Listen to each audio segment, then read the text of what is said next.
queremos compartir con ustedes cómo se lleva a cabo el proceso de institucionalización de una política de integridad. Entonces, en primer lugar, vamos a decir algo sobre la integridad. En realidad, la integridad pública es definida por el organismo o la Organización para la Cooperación y el Desarrollo Económico, la OCDE, de la siguiente manera.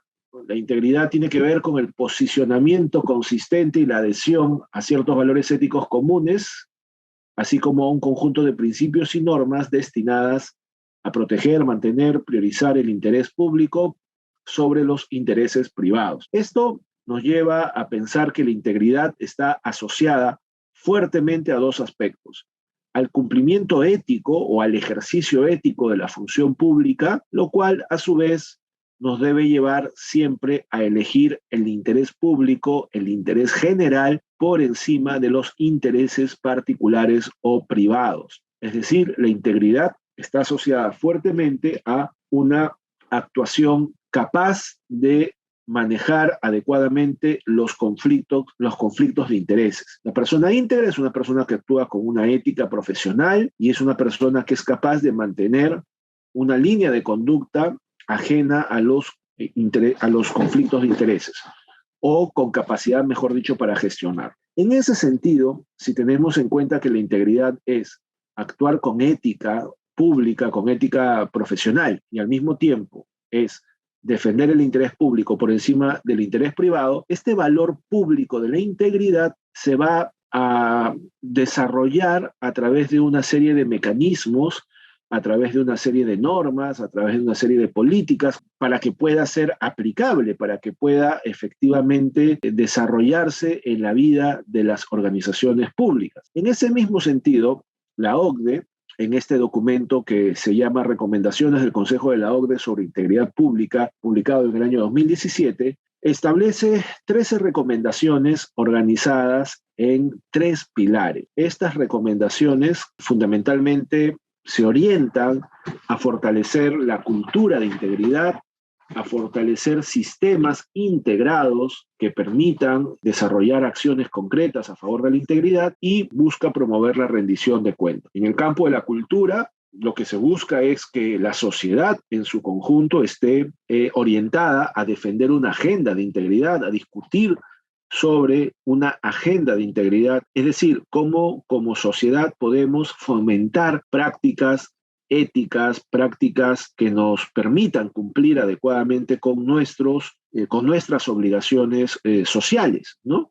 Fomentando liderazgos, fomentando la meritocracia en cada uno de los aspectos de acceso a puestos públicos, la formación de los servidores y servidoras del Estado, y también la apertura para poder recibir consultas, recibir inquietudes por parte de quienes ejercen servicio público, pero también apertura para poder denunciar actos de corrupción. Todo esto debería fomentar una cultura de integridad, ¿no? En el ámbito social, en el ámbito político, en el ámbito organizacional. Y también, por otro lado, el sistema de integridad o el aspecto sistemático de la integridad pública implica compromisos explícitos al más alto nivel de las entidades públicas con la defensa de los valores éticos, con la defensa de la integridad y, por supuesto, un rechazo definido contra la corrupción, responsabilidades claras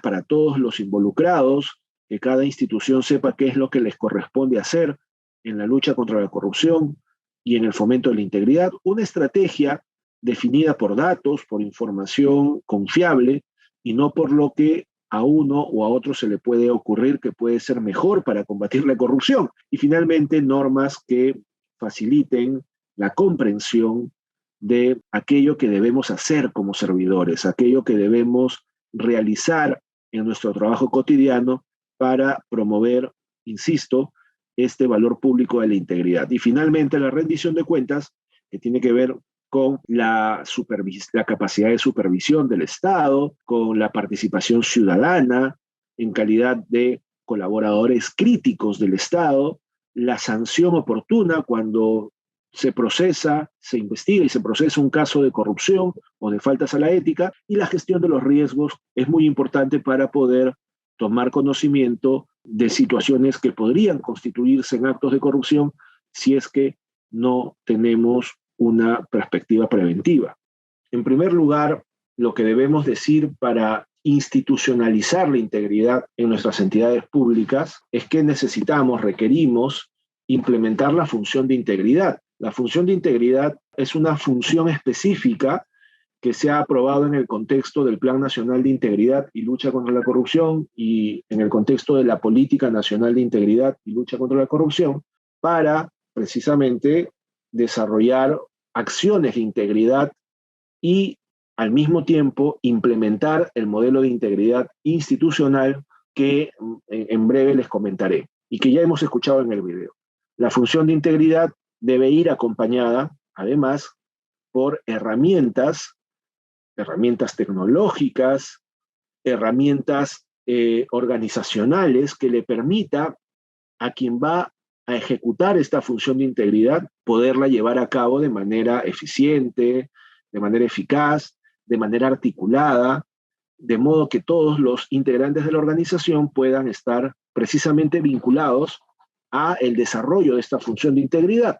Herramientas como, por ejemplo, la que conversamos en la mañana, la Plataforma Digital Única de Denuncias, implementada en la misma organización, haciendo interoperable los sistemas de la organización con esta plataforma única digital. Necesitamos también herramientas que nos permitan hacer que la declaración jurada de intereses pueda ser llenada, pueda ser firmada de manera mucho más ágil y de manera mucho más sencilla por parte de los servidores y funcionarios obligados. Necesitamos códigos de conducta, necesitamos políticas de debida diligencia que nos permitan corroborar los procesos de contratación pública, que nos permitan fomentar la meritocracia, la idoneidad, ¿cierto? Herramientas que nos permitan ejercer esta función de integridad y que no se crea, ¿no? Que no se genere la idea, mejor dicho, de que únicamente basta con encargarle a alguien la función de integridad o crear una unidad orgánica responsable de ejercer la función de integridad y que luego ya él, ella o la oficina se las vea como pueda.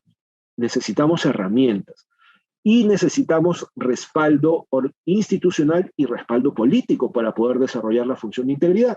Este respaldo institucional y político de la función de integridad viene dado precisamente en el ámbito regional por las comisiones regionales anticorrupción, las famosas CRA, ¿no?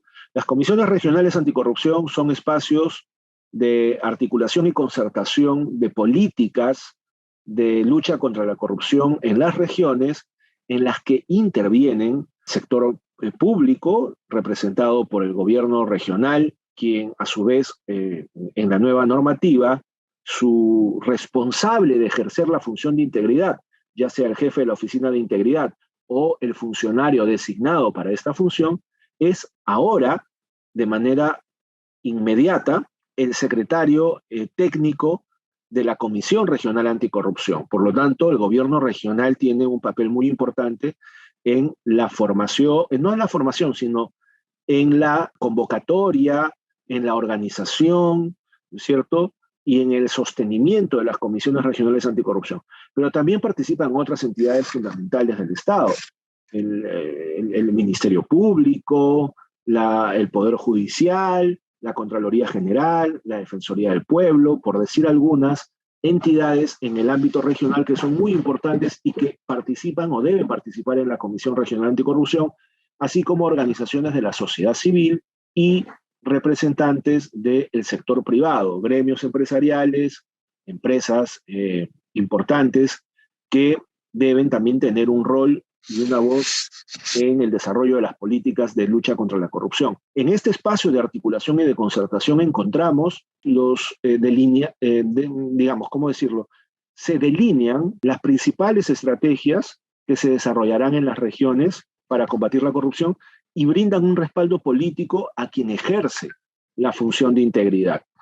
¿Qué es, pues, la función de integridad? Bueno, la función de integridad, como ya lo he mencionado, es el desarrollo de acciones o la implementación de una política organizacional basada en el modelo de integridad para promover cultura de integridad al interior de las instituciones públicas. La función de integridad se desarrolla de distintas formas dependiendo de la realidad de cada institución, ¿no es cierto? Puede ser que se desarrolle a través de una oficina de integridad creada ad hoc, ¿no? En el organigrama como una unidad orgánica especializada para desarrollar la política de integridad institucional y las acciones de integridad. Puede ser la máxima autoridad administrativa y un equipo de trabajo, digamos, designado para apoyar el desarrollo de la función, o la Oficina de Recursos Humanos, quien también suele ser la encargada de desarrollar la función de integridad. Y normalmente esta función de integridad se implementa, bueno, a través de una unidad funcional o una unidad orgánica, a través de un equipo de trabajo, cuando está bajo la responsabilidad de la máxima autoridad administrativa, o a través de un servidor civil, cuando se le designa a la Oficina de Recursos Humanos la función de integridad. Normalmente el funcionario responsable de la Oficina de Recursos Humanos o alguien a quien él o ella designe, un servidor, es el que implementa la función de integridad. Entonces, ¿cuál es el principal instrumento y la principal acción que ejecuta, digamos, la persona o la oficina encargada de cumplir la función de integridad? El modelo de integridad institucional. Esa es la herramienta principal que permite ejecutar la política nacional de integridad a nivel de las organizaciones. Normalmente, antes de que exista un modelo de integridad institucional, antes de que exista incluso función de integridad, habían pequeñas comisiones que se creaban, que eran las conocidas como comisiones de ética o comisión de transparencia, ¿no? Y que se les encargaba que puedan desarrollar acciones para fomentar la ética en la función pública en las instituciones del Estado. Y bueno, estas comisiones, conformadas por servidores con vocación de servicio y con vocación por estos temas, desarrollaban distintas acciones de acuerdo a sus posibilidades, de acuerdo a sus capacidades, de acuerdo a sus tiempos, y normalmente eran acciones bastante dispersas, bastante poco sistemáticas, ¿no? Que se planificaban de manera coyuntural y que normalmente no dejaban mucho impacto en la organización, ¿no? Más allá de la sensibilización que podían en algunos momentos generar a nivel de la organización, normalmente las instituciones del Estado que implementaban este tipo de comisiones no permitían o no lograban, mejor dicho, un impacto real en la cultura organizacional. Entonces, el modelo de integridad institucional, el modelo de integridad público, que se aprueba en la Política Nacional de Integridad y Lucha contra la Corrupción en el año 2017, pero que se viene implementando desde el año 2013 de manera piloto en algunas instituciones públicas, lo que permite es generar un instrumento para quien ejerce la función de integridad, un instrumento articulado de política institucional que justamente busca la coordinación y la articulación de los procesos internos de la organización para promover cultura de integridad al interior de ella, ¿no?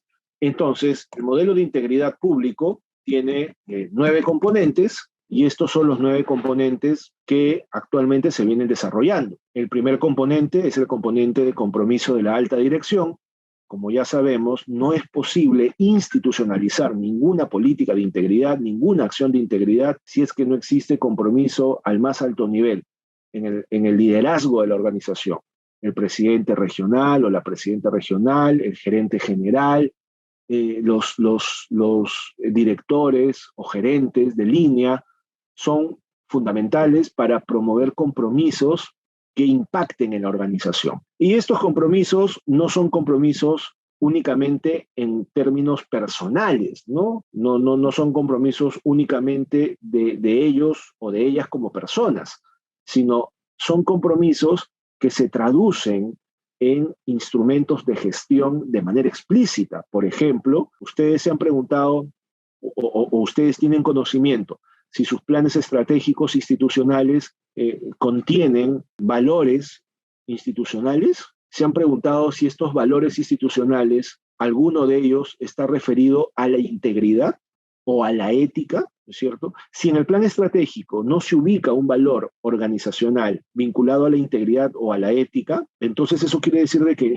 no está en el mapa de la organización el tema, y hay que colocarlo, hay que ponerlo. Ese es un compromiso al más alto nivel, por ejemplo, ¿no? Generar no solamente los valores, sino también crear códigos de conducta que nos permitan visibilizar y aplicar el valor de la integridad o de la ética de manera específica en la vida organizacional. Entonces, al mismo tiempo, la gestión de los riesgos. La gestión de los riesgos es fundamental para implementar e institucionalizar políticas de integridad en las entidades del Estado. Los riesgos de corrupción, ojo, no es una gestión de riesgos en términos amplios, sino es gestión de riesgos de corrupción o gestión de riesgos de integridad. Nos permiten identificar los riesgos de integridad, ¿no? Por ejemplo, en el ámbito de la contratación pública, que es tan frecuente como decían en la mañana algunos colegas, los direccionamientos. ¿Cuál es el riesgo? El riesgo en la contratación pública. Bueno, ya el direccionamiento es un riesgo latente. Pero ¿qué es lo que genera el direccionamiento? ¿No es cierto? Esas son preguntas que únicamente las podemos responder cuando hacemos un análisis real del riesgo del direccionamiento en la contratación pública. Si no hacemos un análisis, difícilmente vamos a poder atacar el riesgo del direccionamiento, solo por poner un ejemplo. ¿Qué riesgos asociados al direccionamiento existen además en el ámbito de la contratación pública? Por ejemplo, un riesgo es que los proveedores, ¿no?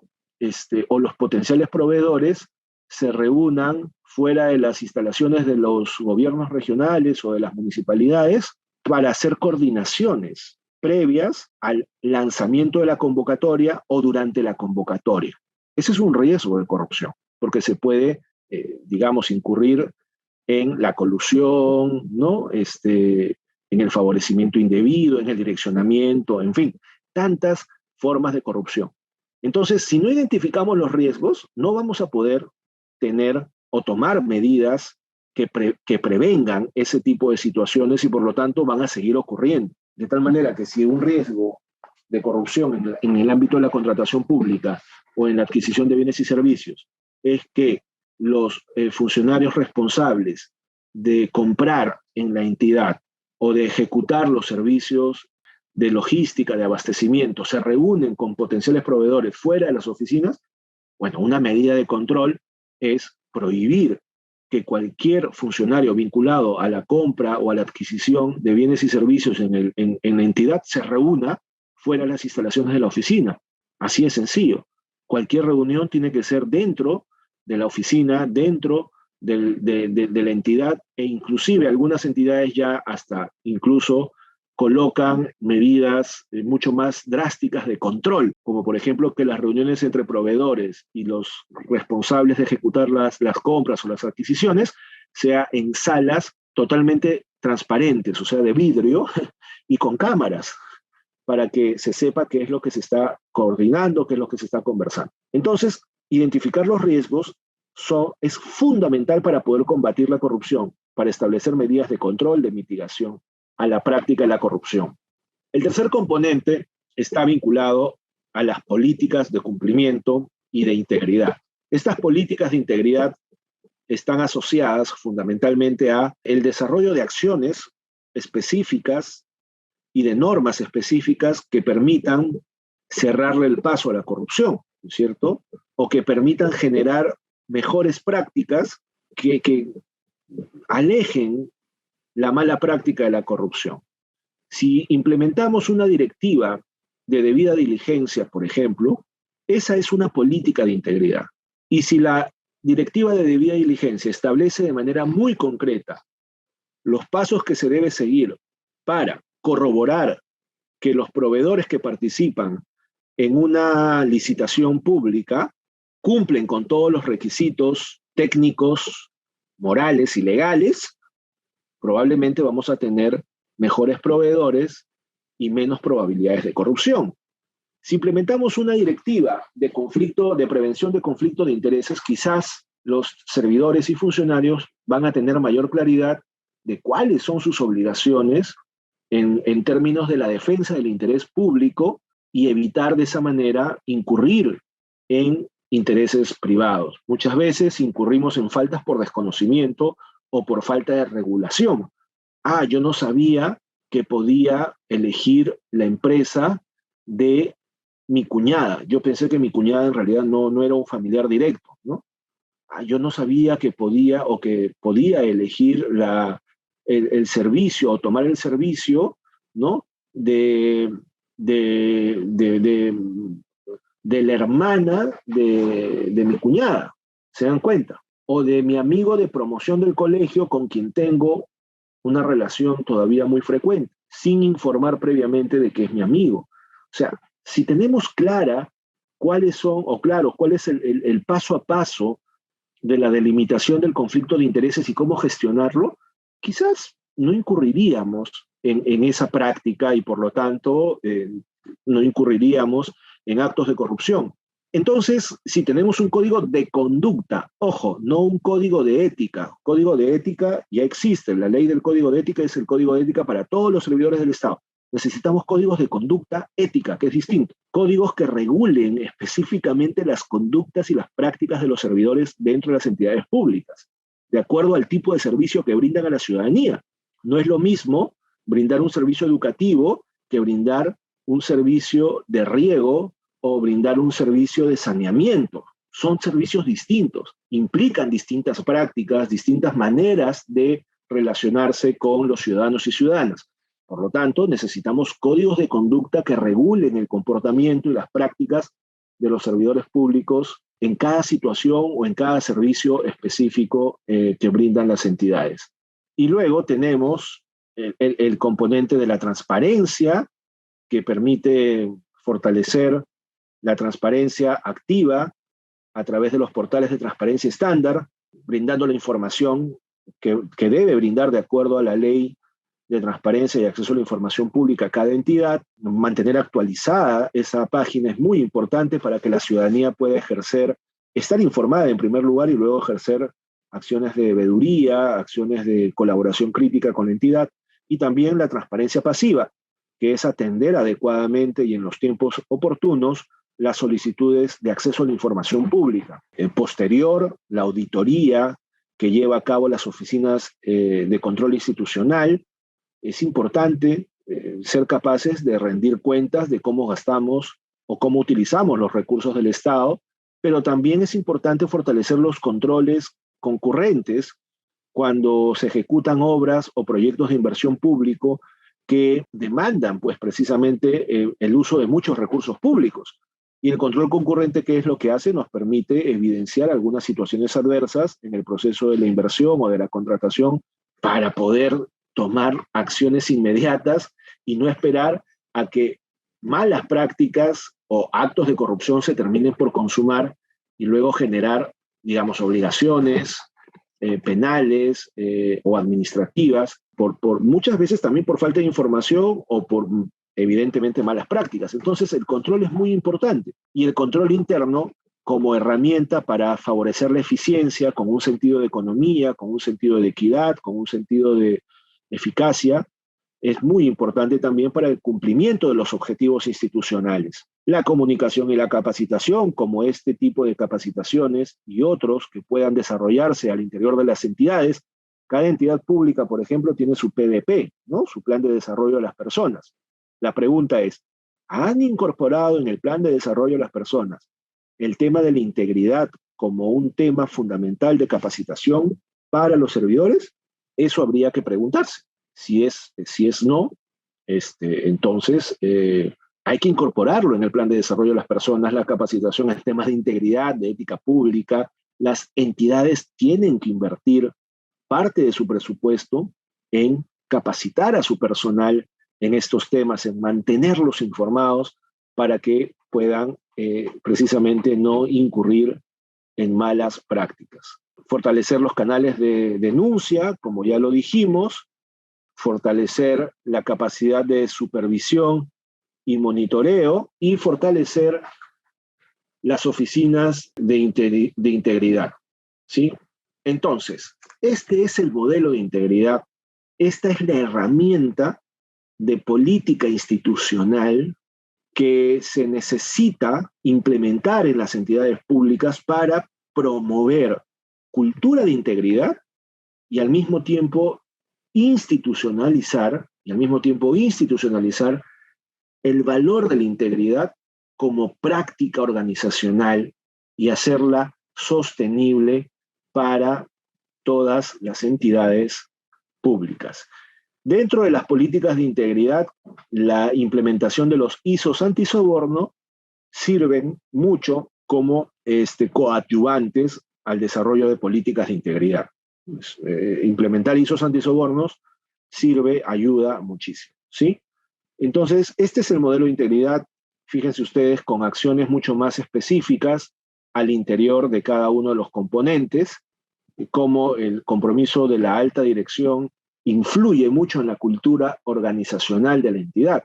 Si yo veo que mi gobernante o mi alcalde o alcaldesa es una persona proba, es una persona con vocación de servicio, es una persona que se entrega a la causa del servicio público con integridad, eso alienta a la organización, eso alienta a los miembros de la institución a actuar de esa manera. Pero si es al revés, desalienta, ¿no? Genera un mal clima, genera una poca identificación de los servidores con estos valores del servicio, la integridad y la ética. Igual, ¿no? Ya he dicho cómo la gestión de los riesgos incluye también el riesgo reputacional, ¿no? O sea, cómo la práctica de la corrupción afecta precisamente la reputación de la organización.